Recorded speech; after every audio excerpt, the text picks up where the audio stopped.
Let's talk about where I've been for the past month. I sat down to record my next video when I decided to take a break. I did what I always do. I went to Steam and started looking for a new game to play.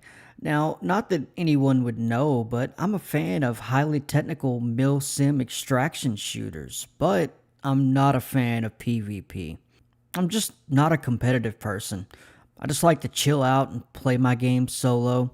Now, I'm not opposed to difficult games, cue the obligatory I like Dark Souls reference, but I have played them all and I love Elden Ring. But there's not only a difference between difficult games and competitive online PvP games, but also a difference in genres.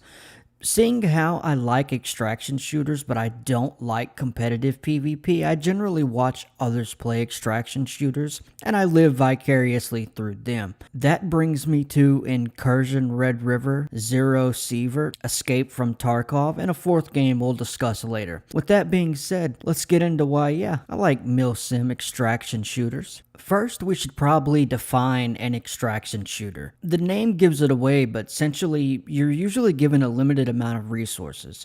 Usually a backpack, a tactical rig to store magazines and ammunition, a plate carrier, and helmets for protections, and of course a firearm. With these limited resources, you jump into a raid, and your main goal is to survive, with your secondary goal being to pick up everything that isn't nailed down. If you're playing a traditional extraction shooter, you'll also have to contend with other players looking to do the same, and usually they have AI patrolling or guarding specific points on the map. Most involve survival elements as well, such as eating and drinking to avoid losing motor function. The main caveat is that if you're defeated by any means in the raid, you drop everything you have on you, including any gear or items you picked up and even the gear you took into the raid. Knowing you could lose everything or take everything from another player is the thrill. You're both playing this highly technical, realistic military shooter, and with map knowledge and understanding, you're either going to be bested or best someone else. Either way, someone has to win and someone has to lose. Some of these extraction shooters let you level up, but the real experience gained is the map knowledge and general understanding of the gameplay flow and loops to best others on the map. Seeing how I like extraction shooters but don't like PvP, what am I to do? Well, as it turns out, there are a few new and some old single-player extraction shooters I had no idea existed. That brings me to our first game, Incursion Red River. Red River, as I'll refer to it from now on, is an exclusive single-player and co-op extraction shooter. So if you're like me, then it should be right up your alley. With a single-player focused game like Red River, you can control the difficulty of the AI patrolling and guarding specific points on the map, but make no mistake, they can and will still take you out if you're not focused and stop paying attention. Just like any extraction shooter, it has the same gameplay loop. Take your limited resources into the raid, pick up everything you can, contend with the AI on the map, and try and extract. There's not much I can say here. The game has a solid base with many of the expected weapons to choose from, everything from assault rifles to shotguns, submachine guns, designated marksman rifles, and pistols. The usual gear is here as well, such as tactical rigs, plate carriers, helmets, backpacks, and with the newest update they added tactical belts which add more pockets for you to carry gear. A staple of extraction shooters is to allow a high level of weapon modding, and Red River is no different. While it is an early access and new guns are slowly being added, there is a large number of expected attachments in the game already, and there are hundreds of thousands of combinations. The game only has one map, which is medium sized and does offer some variation, but is a bit lacking. It does offer a small gameplay loop in that you can sell the excess gear you pick up and earn from completing specific missions to buy more gear. Each mission you complete levels up your reputation with one of the 3 factions, which unlocks higher level gear to better survive subsequent raids. I would recommend this game, but cannot for one reason. It's an early access game which only has so much to do. While the game is meant to take your gear by the AI defeating you in raid, the game is set up for you to actively fight against that happening. The issue is there isn't isn't much variation in the game, so once you learn the AI hotspots and places you need to avoid, you will have leveled up the factions enough to buy everything you need, and if you never fall in the raid, you'll never have to buy it again. Not to mention, the game does not feature any survival elements, so there's no need to eat or drink, and the healing system is as simple as clicking 2 buttons and you're instantly healed, with the only difficulty coming from the low drop rates for healing items. Single player extraction shooters can work, but the AI needs to be tweaked by the developers, and there needs to be a means of variation in the raids to take the player off guard, making it hard for them to extract with their well-earned loot. The only upside is the game is only $16 and the developers are planning more updates. I, for one, hope this game continues to grow into something spectacular. One game stands above the others. One game revolutionized the craze and brought extraction shooters to the masses with its hardcore gameplay and survival aspects. You'll have to watch your corners, constantly cover your six, be aware of your surroundings, and ensure you're well fed, well hydrated, and topped up on ammunition, while balancing protection and functionality and weight so you can carry everything you need to survive while having enough space to pick up items in the raid. I'm talking about Zero Sievert, of course. What did you think I was talking about? Zero Sievert is highly deceptive in its art style and look. Make no mistake, this is a hardcore extraction shooter up there with the likes of the heavy hitters in the genre. As previously mentioned, danger lurks around every corner. You'll have to contend with other hunters, bandits, military, and wildlife roaming, patrolling, and guarding the map. On top of the AI, you'll have to manage your hydration and hunger meters to stay healthy so you can survive your next encounter. Zero Sievert is not complete, but it's more of a game than Red River in its current state. It has a more fleshed out gameplay loop. For beginners, you're more likely to fall in Zero Sievert than Red River, and it has a long-term goal. You can still buy gear, but that gear is locked off by level and mission completion. You'll have to complete missions and gain levels to unlock higher tier gear, and with the money and resources you buy and loot, you can use to build up your base. With each level of your base's sections, you unlock more features such as making ammo, storing more resources, and leveling skills faster, patrolling multiple medium to large size maps. Everything you love about Red River, but turned up to a higher degree. You have all the standard trappings with many of the same weapons and gear to choose from, way more gear and items to loot, missions that are far more involved and far more interesting, and all the weapons you could ever want. The weapon modding is even more extensive than Red River, and you will not run out of combinations for your weapons.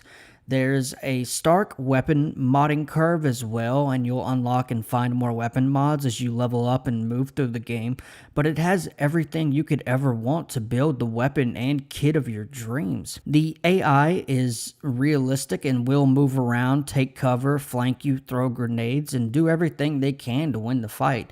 And trust me, at times, they will win the fight. Just like the bigger known extraction shooters, bosses have a chance to appear on the maps, and you'll need to be prepared to defeat them, but if you do, you will also reap the rewards. It is everything you love about extraction shooters done on a high level, with the only real barrier to entry being that you don't like the top-down pixelated art style. Even if it doesn't seem like your type of game, if you want an involved extraction shooter but you don't like PvP, then I highly implore you to give this game a chance. You won't regret it. It's finally time to talk about the big daddy of extraction shooters, which started it all. The one that truly stands above all the others, for real this time. The one that every extraction shooter took its template from, and they all desperately want to be copied, but never replicated. They say imitation is the highest form of flattery, and boy has this game been imitated. Naturally, you know I'm talking about Escape from Tarkov. Leveled, you might say, though.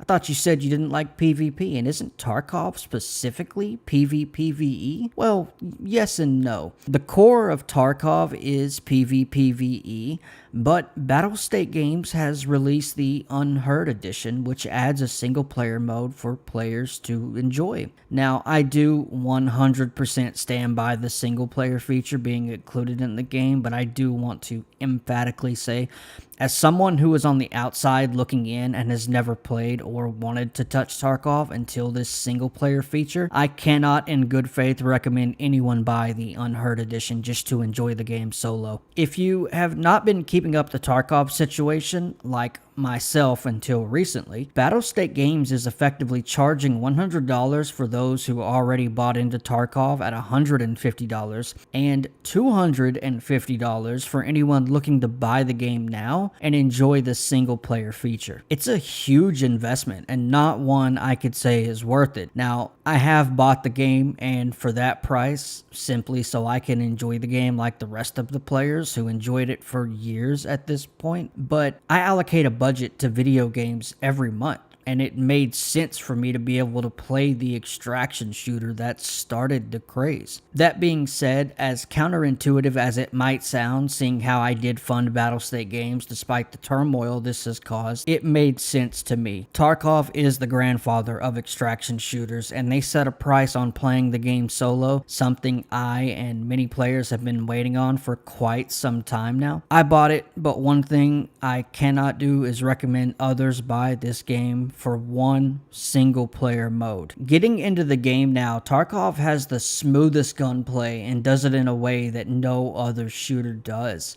The guns are all highly detailed in design and function. They are all fully realized, and if you're a gun enthusiast, there's plenty to keep you enthralled. It has the derivatives you'd expect to see in any realistic milsim shooter, from Kalashnikovs to Armalite rifles to shotguns, submachine guns, designated marksman rifles, sniper rifles, pistols, and revolvers. The game offers an extensive weapon modding system which has a steep learning curve, as specific weapon parts only work on specific weapon configurations. It's hard to explain, but for instance, and an extremely simplified example, you cannot take a barrel from one gun and fit it in a gun simply because it's seemingly from the same family of weapons. Something that might be allowed in other games, but Tarkov adheres to real-world standards and does it with stunning realism. It has a high number of tactical rigs, plate carriers, helmets, and headsets which are required for better hearing,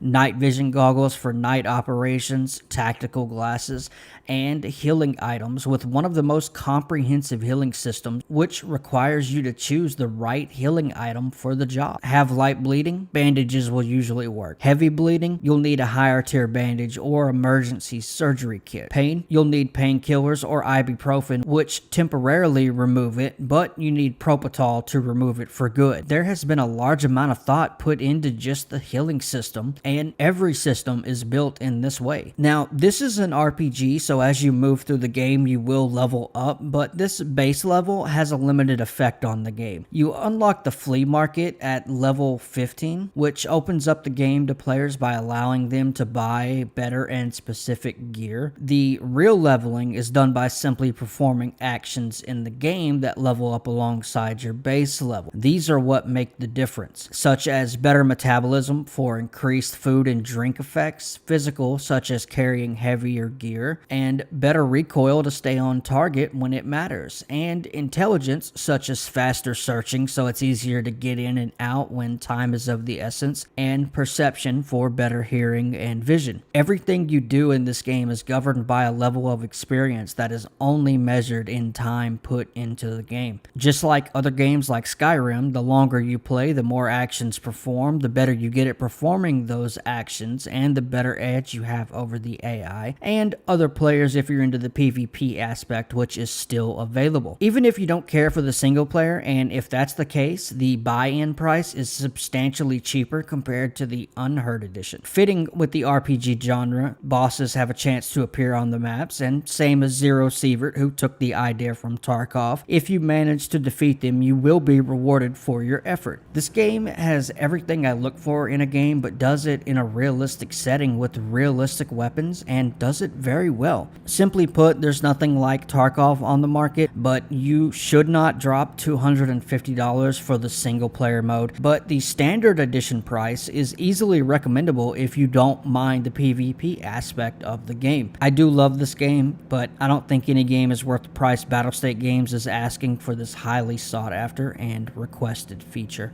The final game I found myself completely enraptured in is Gray Zone Warfare. I would have included gameplay of this game, but it's in a rough state. If you're into the milsim extraction shooter genre, you likely already know this game and might have already bought into the early access preview of the game. Even though it's in a rough state, this is one of the most fun games I've ever played. The weapons feel good and include all the modding you could ask for, multiple ammunition types for different results. The tasks feel well thought out and realistic. The AI could use some work because they can seemingly go from brain dead to terrifyingly accurate. The RNG based nature of whether they're going to one-shot you is a bit much because I've been one-tapped while barely peeking a corner from an enemy I could barely see behind cover. Now, if you ever find yourself on the wrong end of someone's barrel, you do have an opportunity to retrieve your gear, but if you die before making it back, your gear will seemingly be looted. This is the in-universe explanation of your gear disappearing. Although the AI in many parts of the game need a lot of work, the fact that myself and many others keep coming back to this game says a lot about the content and gameplay on offer here. Well, there you have it. I can say among the games we looked at, Zero Sievert is an easy recommendation at $20. It offers the single-player Tarkov experience, albeit in a top-down, pixelated manner, but it has everything you could ever want in an extraction shooter.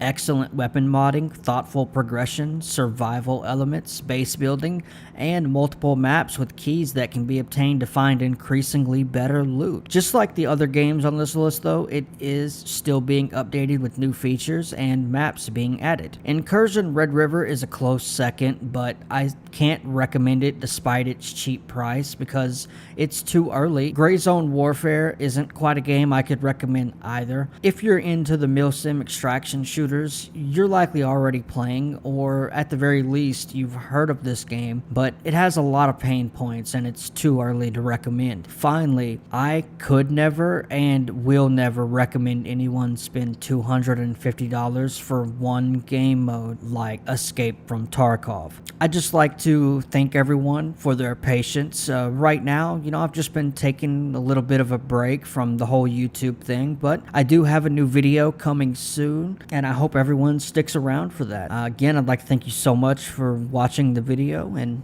you all stay leveled for the end game.